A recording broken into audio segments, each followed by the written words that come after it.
हर हर महादेव, जय भोलेनाथ। स्वागत है आप सभी का हमारे चैनल पर। आज के इस वीडियो में हम आपको सुनाएंगे सोमवार के व्रत की कथा। सोमवार का व्रत करने से भगवान भोलेनाथ प्रसन्न होते हैं, मन वांछित फल प्रदान करते हैं। अगर किसी भी वजह से व्रत नहीं भी कर सकते तो भी कथा तो अवश्य ही सुननी चाहिए। कथा सुनने मात्र से ही व्रत का आधा पुण्य प्राप्त होता है। इसीलिए अगर व्रत किया तो अत्यंत श्रेष्ठ है, नहीं किया तो कथा अवश्य सुनें। हमारे चैनल पर सभी प्रकार की व्रत कथाएं और महात्म्य सुनाए जाते हैं।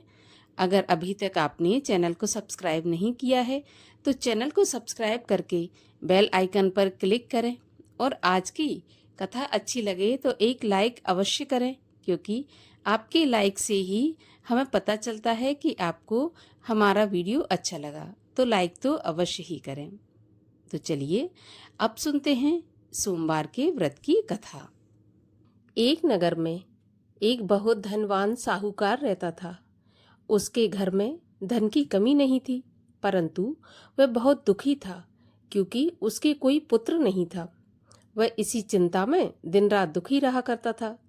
पुत्र की कामना के लिए वह प्रत्येक सोमवार को शिवजी का व्रत और पूजन किया करता था तथा सायंकाल मंदिर जाकर शिवजी के सामने दीपक जलाया करता था।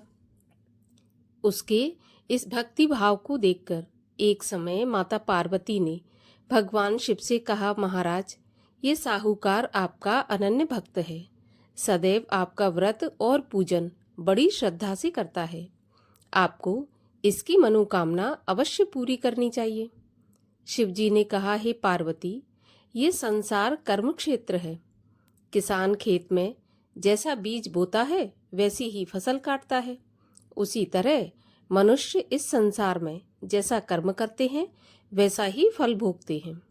माता पार्वती ने अत्यंत आग्रह पूर्वक कहा कि प्रभु, जब ये आपका अनन्य भक्त है और अगर इसको किसी प्रकार का दुख है तो उसे आपको अवश्य दूर करना चाहिए।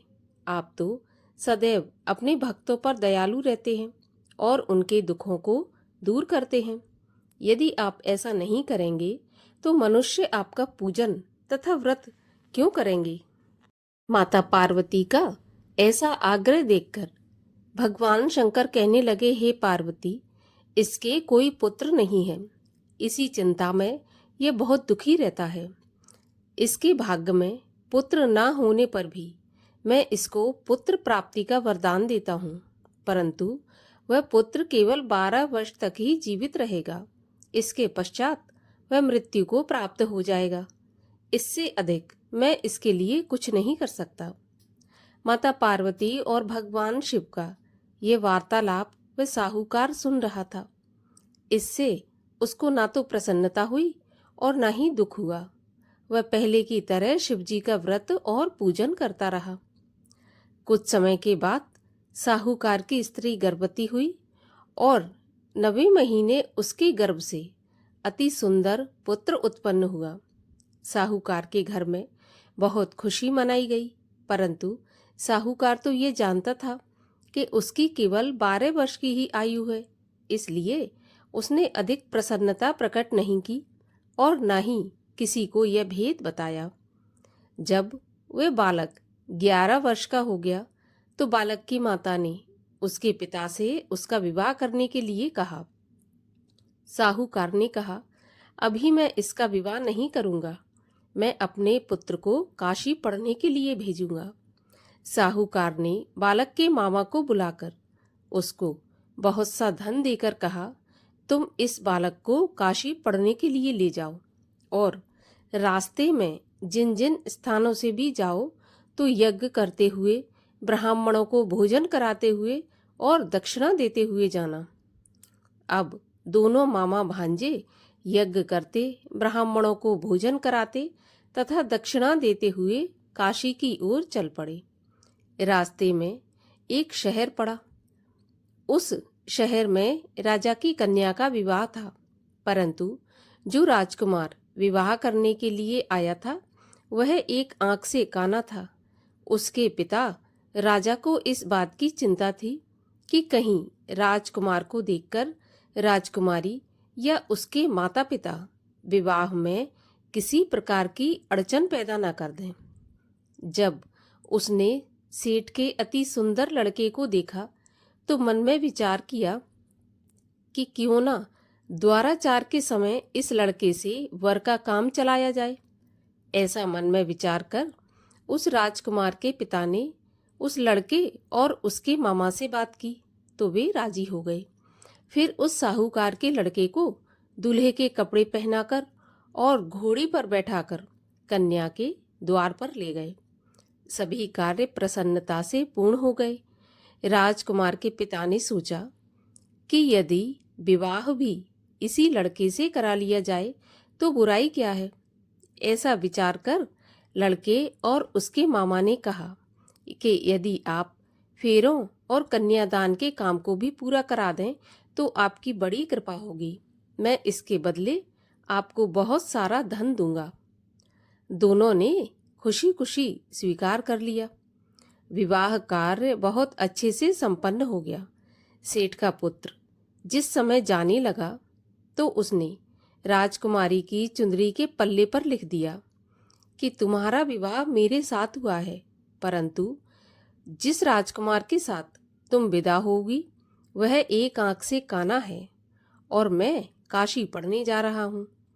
सेठ के लड़के के जाने के बाद राजकुमारी ने जब चुंदरी पर ऐसा लिखा हुआ पाया तो उसने काने राजकुमार के साथ जाने से मना कर दिया।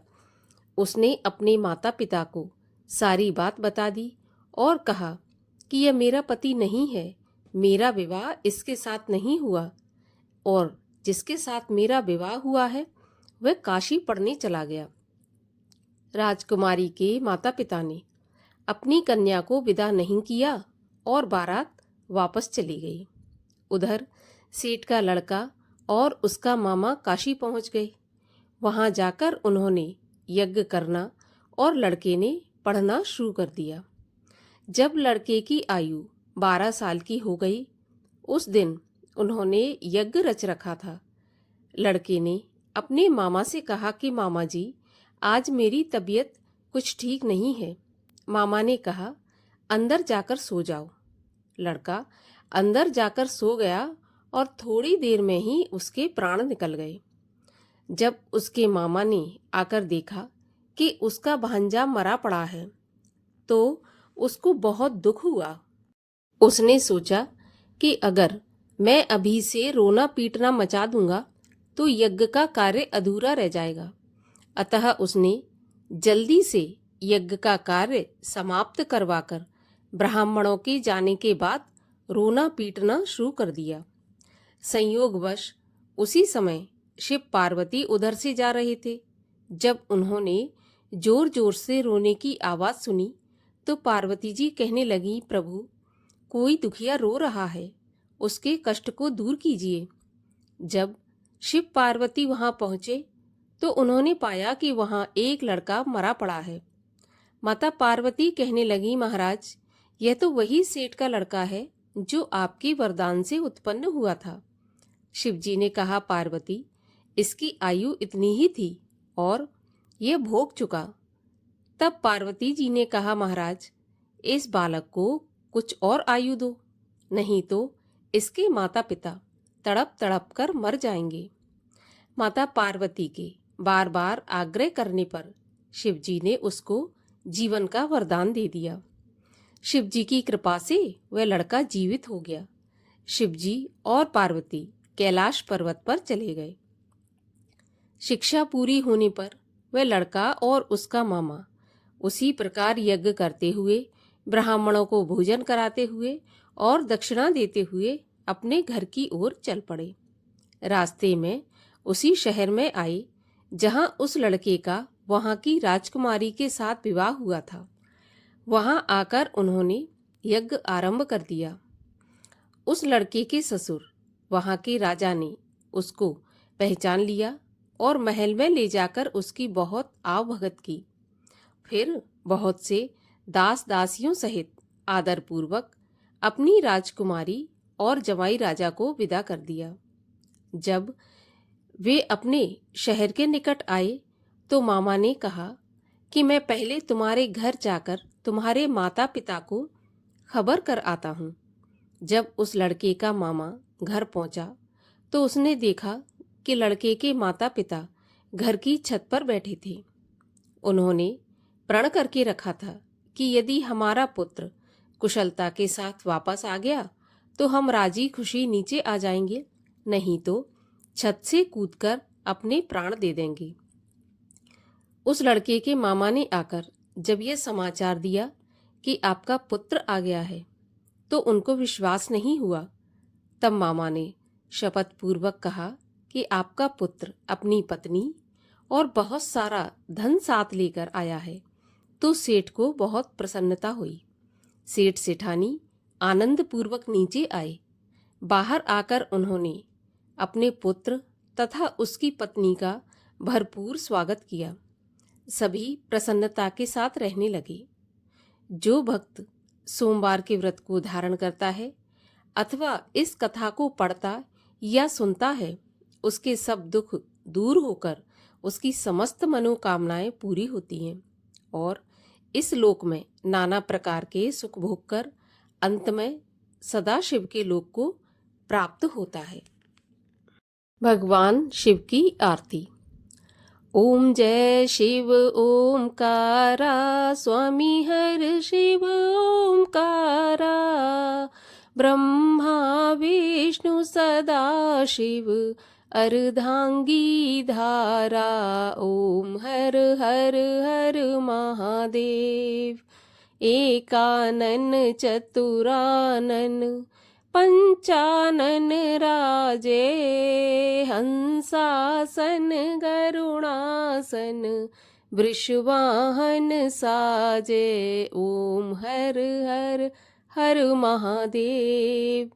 दो भुज चार चतुर्भुज, 10 भुज ते सोहे, तीनों रूप निरखता त्रिभुवन जन मोहे। ओम हर हर हर महादेव। अक्षमाला वनमाला मुंडमाला धारी, चंदन मृग मद सोहे, भोले शुभकारी। ओम हर हर हर महादेव। श्वेतांबर पीतांबर बाघांबर अंगे, सनकादिक ब्रह्मादिक भूतादिक संगे। ओम हर हर हर महादेव। कर के मध्य कमंडल, चक्र त्रिशूल धरता, सुख करता दुख हरता, जग पालन करता। ओम हर हर हर महादेव। ब्रह्मा विष्णु सदा शिव, जानत अविवेका, प्रणवाक्षर के मध्य ये तीनों एका। ओम हर हर हर महादेव। त्रिगुण स्वामी जी की आरती जो कोई नर गावे, कहत शिवानंद स्वामी मन वांछित फल पावे। ओम हर हर हर महादेव।